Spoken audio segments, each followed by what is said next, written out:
Listen এবং here দুটি শব্দের অর্থই শোনা। কখন আমরা লিসেন ব্যবহার করব, কখন আমরা হিয়ার ব্যবহার করব, চলুন শিখে নিই। লিসেন হচ্ছে যখন আমরা মনোযোগ দিয়ে কোনো কিছু শুনবো, এই ক্ষেত্রে আমরা লিসেন ব্যবহার করব। যেমন লিসেন টু মি, আমার কথা শুনো। অথবা লিসেন টু ইয়োর টিচার, তুমি তোমার শিক্ষকের কথা শুনো। এই হচ্ছে লিসেন।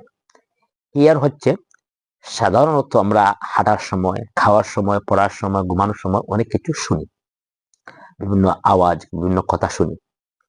আমরা অ্যাটেনটিভলি না, মনোযোগের সাথে আমরা শুনি না, কানে আসে তাই আমরা শুনি।